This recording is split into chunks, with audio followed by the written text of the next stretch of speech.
Here in my hands, I have two pedals. The Fulltone Fulldrive 2 MOSFET and the Joyo Maximum Overdrive MOSFET. One costs over $150 and one costs only $58. I'm not sure I can tell a difference. Can you? Let's find out in this back-to-back demo.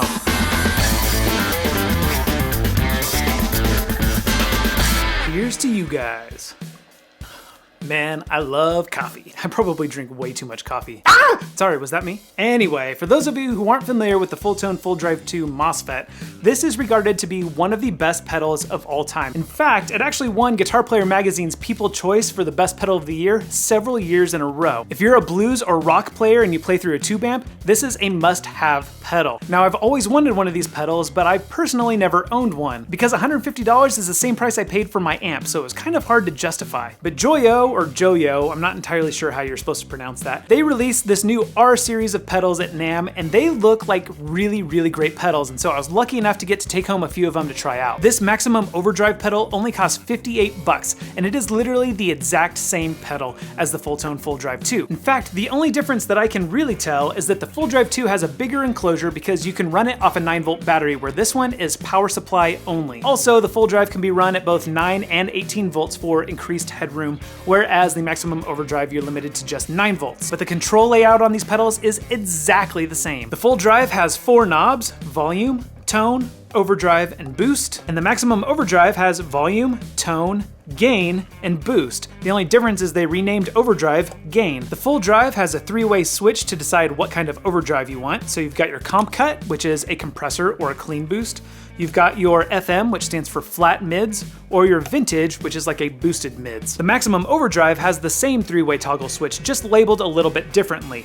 We've got HD clip, which means hard clip, which is compressor. We got flat instead of flat mids. And we've got smooth instead of vintage, but it's the same thing. It's a boosted mid overdrive. And there's also one more toggle switch that toggles between the standard circuit or the MOSFET overdrive circuit, which I believe sounds way better. You get a lot more headroom, which is in fact exactly the same as the MOSFET toggle switch on the Fulldrive 2. For the foot controls, you have your basic true bypass on-off switch and a boost switch, which kicks it into sort of a lead channel.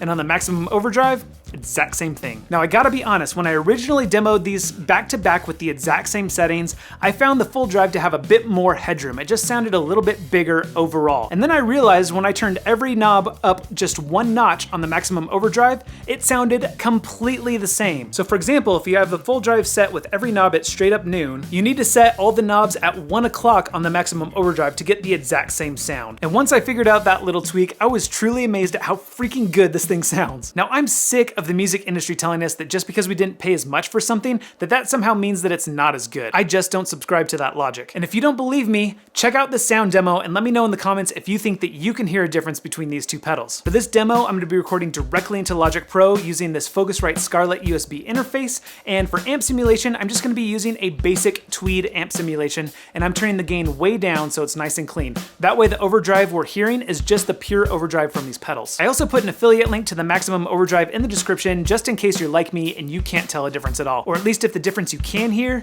is not worth paying an extra $100.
you're not really an overdrive player, you're really more of a distortion player because you play heavy rock or metal, then you might want to look into the Joyo Uzi. It's another pedal from their same R series of pedals, and this thing crunches so good. Check it out.